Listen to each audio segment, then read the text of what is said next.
Hello, folks. Well, most of you know the story behind my West Michigan Park Flyers Liberty bipe.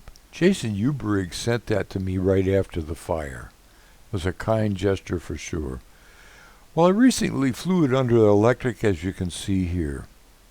It's always been a very slow flyer, but since I decided I was going to fly more nitro engines this year, where my roots began, I decided to take these engines I got from Charles Klein and get them running, then convert the bipe for fun. Well, first I restored the TD020 and put it on first. And even though it runs really great, this is what happened.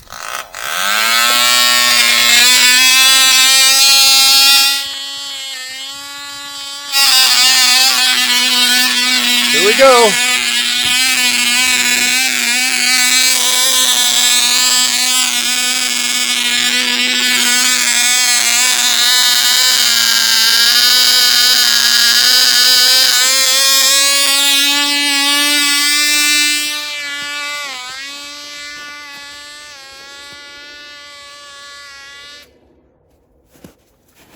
Not enough power for that one. So I also got this Cox Black Widow from Charles, which was also gummed up, so I took it all apart and put it back together, and no matter what, I could not get it to stay running. Here is why. Okay, these are reed valve engines, and the way they work is it's got this little tiny reed here. It's a little piece of plastic. This is the bad one that I took out because that was what was wrong with it. It sits over top of that hole right there. And then this clip goes on to hold that in there. And there it's in there. See, this is the tank, and that's the intake right there for the fuel air mixture. That plugs into this hole. This picks up the fuel at the bottom of the tank and runs up here, and the needle valve adjusts the air mixture and everything, which comes right through here through the vent hole in the back. And so that fits on top like this. Now you can tell if it's working because if it only blows one way. See, it's leaking both ways, so that's bad. And that's why we changed it. The early Cox engines, these weren't plastic, they were made out of copper.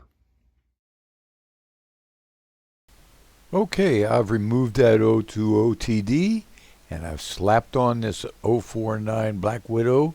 Let's see how this flies.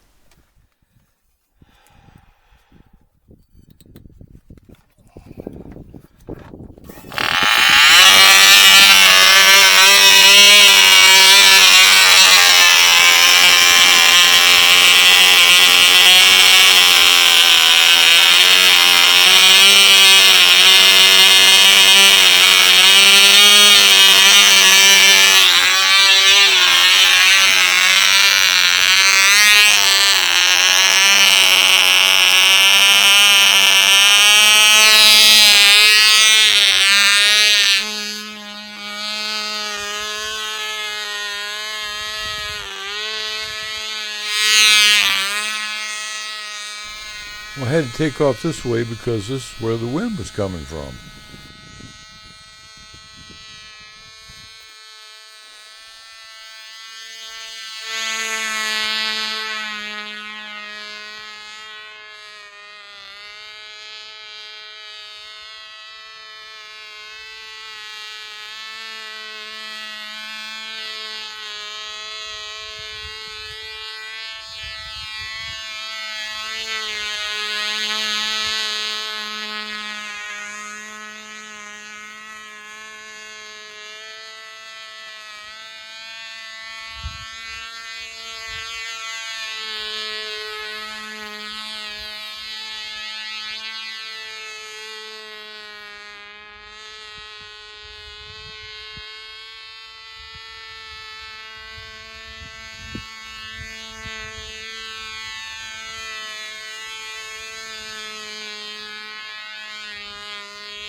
Well, it's just a bit more power than the electric motor that was on it, so it's marginally acceptable.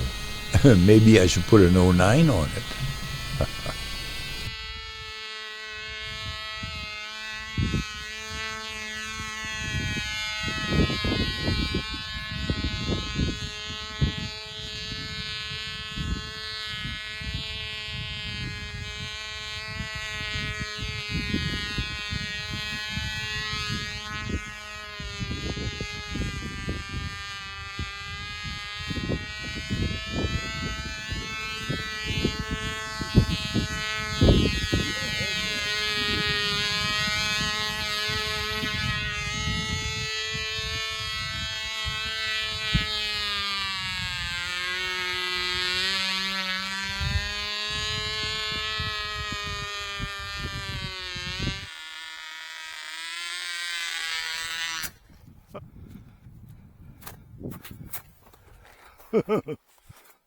Man, what a lot of trim I had to put in it. You know, it's fun playing with these vintage Cox engines. It takes me back to when I was 8, 67 years ago in 1956. Well, this is all we had, and it was, U-control, but we had fun. So I hope you enjoyed this, and I wish you all well. This is Dave the Night Flyer, signing off till the next time. And you're going to want to not miss that, because you won't believe what engine I'm running next.